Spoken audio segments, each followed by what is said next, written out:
nosso relatório. Eu tenho a satisfação de conceder a palavra ao ministro Fernando Haddad. Desde já, muito obrigado por sua presença nesta comissão.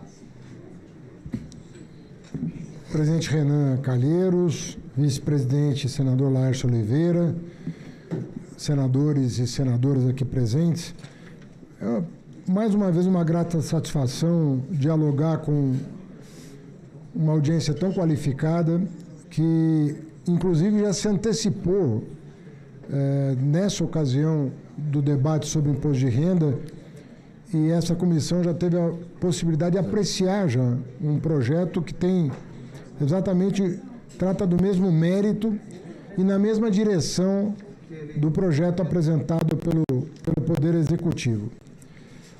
Eu quero dizer a vocês que não poderia ser mais gratificante para nós, do Ministério da Fazenda, tratar desse assunto, sobretudo depois de uma votação unânime na Câmara dos Deputados, que angariou nada menos do que 493 votos a favor e absolutamente nenhum voto contrário. Eu acredito que outros projetos tenham angariado um apoio semelhante, mas um tema como esse, que trata, talvez pela primeira vez de maneira estrutural, da questão da desigualdade de tratamento tributário no nosso país, eu quero crer que isso nunca tenha acontecido no passado. Eu, pelo menos, não tenho lembrança de um projeto que ganhou as ruas, ganhou os corações e mentes dos brasileiros, ganhou as redes sociais, para que alguma justiça tributária começasse a ser feita. Porque, efetivamente, o Brasil, ao longo da sua história, senadores, ele, do ponto de vista tributário, ele concorre para uma piora da distribuição de renda. É uma questão inaceitável. Um país que está entre os 10 países mais desiguais do mundo, ter no sistema tributário não um corretor, mas um complicador. Não uma saída, mas a manutenção de um status quo inaceitável no Brasil. E esse projeto, pactuado com o Congresso Nacional antes de chegar às duas casas, ele foi objeto de um acordo prévio, acordo de que esse projeto, para ser um projeto que dialoga com o futuro, sem populismo, sem irresponsabilidade, mas com a seriedade que o tema requer, esse projeto deveria ter um princípio basilar, que é fazer justiça tributária garantindo a neutralidade fiscal do projeto.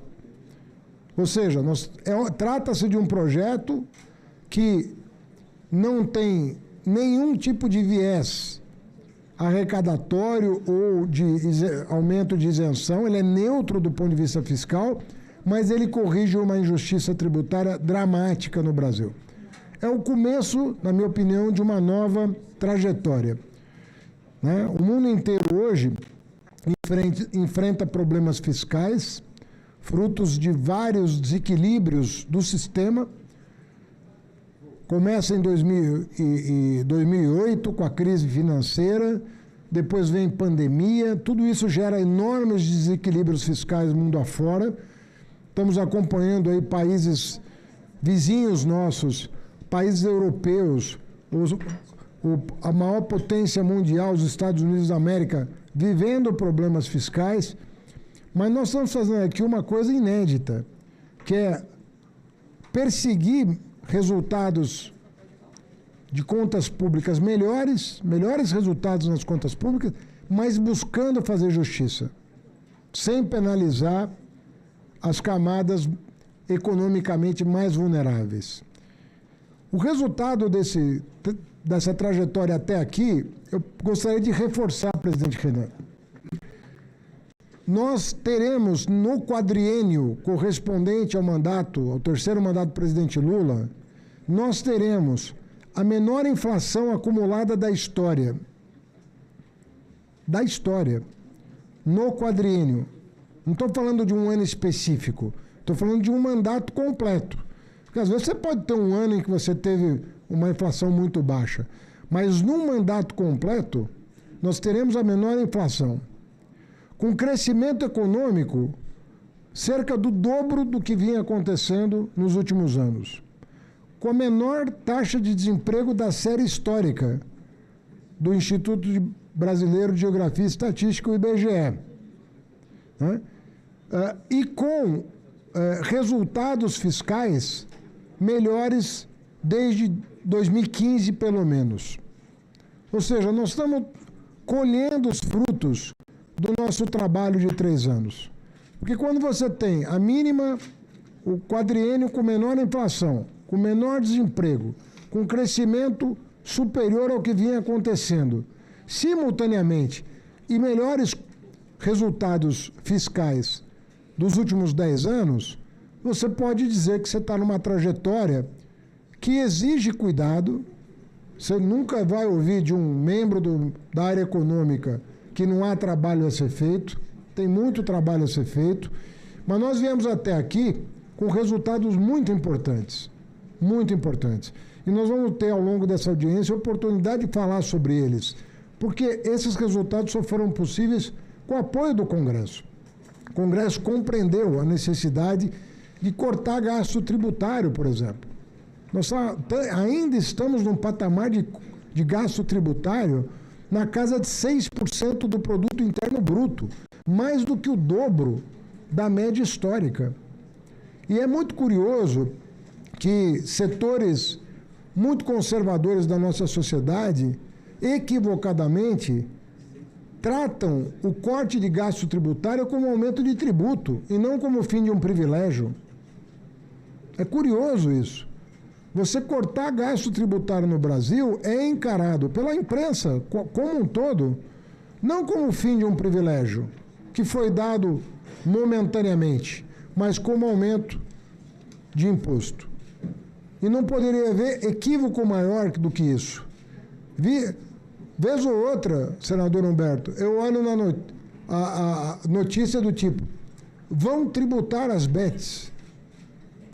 Eu tenho até dificuldade de compreender a frase. Porque, assim, toda atividade econômica é tributada. Toda. Todos vocês, todos os empresários, todo mundo contribui com a sua justa parte para o orçamento público. E aí, o ônus recai ao poder público, que é corrigir uma distorção?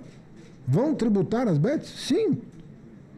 Porque todos nós pagamos tributos. E quando alguém escapa, isso faz recair sobre toda a sociedade o que está sendo desonerado de um determinado setor.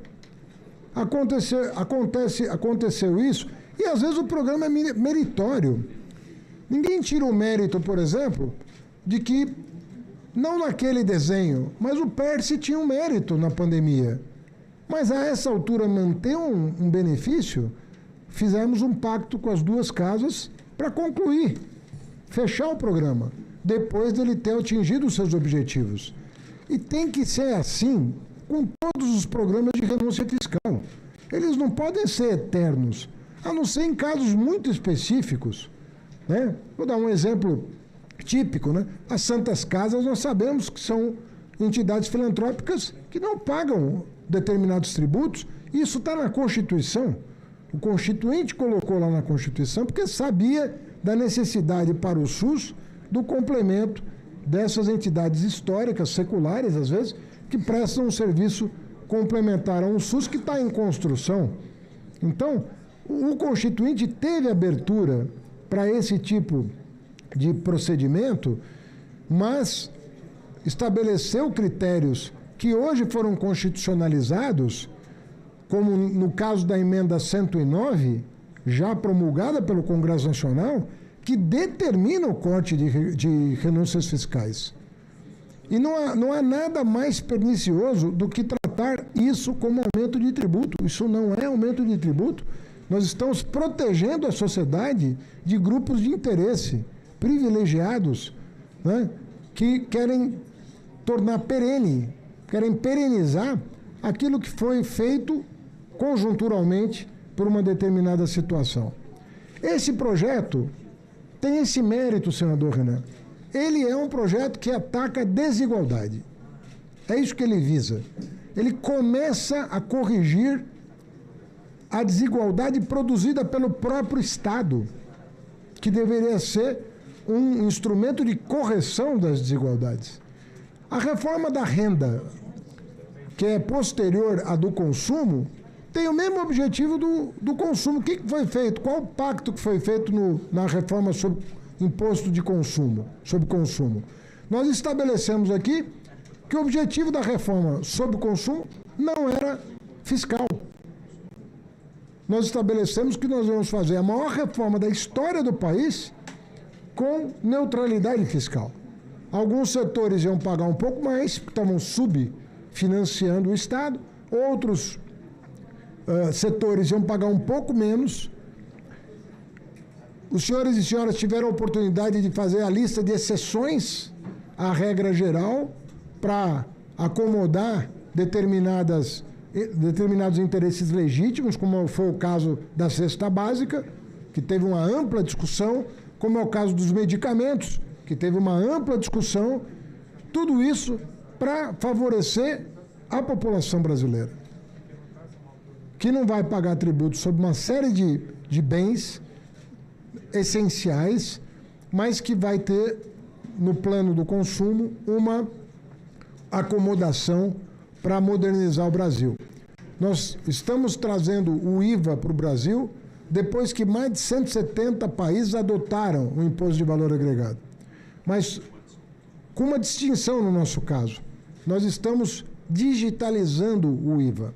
Nós vamos ter um sistema tributário 100% digital, para justamente trazer para a base, né, um conjunto maior de atividades e focar, né, em ser mais justo e em ter uma trajetória sustentável, né, para a evolução do nosso sistema tributário, que vai estimular o investimento e estimular as exportações.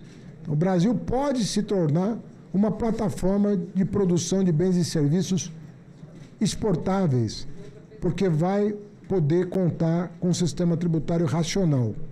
Vejam que o REDATA, recém-encaminhado por medida provisória pelo presidente Lula, antecipa efeitos da reforma tributária para atrair investimentos para o Brasil, garantindo a nossa soberania digital.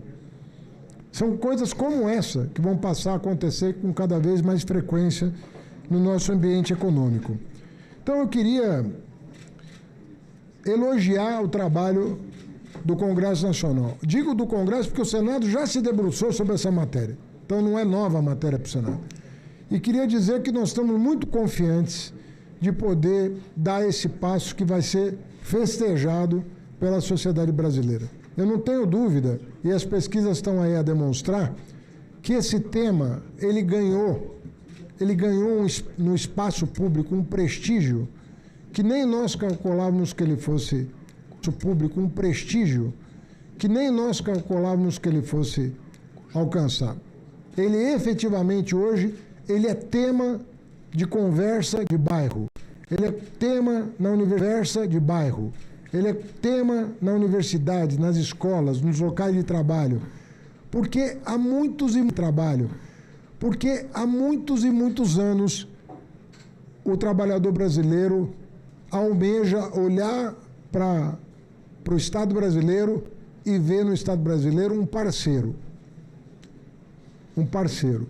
E essa promessa que foi feita já há tantos anos, né, há pelo menos 8 anos que se faz essa promessa para o povo trabalhador, chegou em boas mãos, nas boas mãos do presidente Lula, que não se furtou a encaminhar o projeto que garante que a sua promessa será cumprida. E isso vai ser muito importante, porque isso também ajuda as pessoas a voltarem a ter esperança na política, de que a política e a democracia são o caminho para nós atingirmos os nossos objetivos. Então, eu me congratulo com o senhor, senador Renan, vejo o seu entusiasmo com o tema, as suas iniciativas, a sua prerrogativa de liderar aqui a CAE, essa eminente audiência aqui que nós temos, e eu me coloco junto com o nosso secretário executivo, Dario Durigan, secretário de Receita, à disposição para nós tratarmos tecnicamente desse projeto, que certamente vai receber dos senhores a maior atenção. Muito obrigado.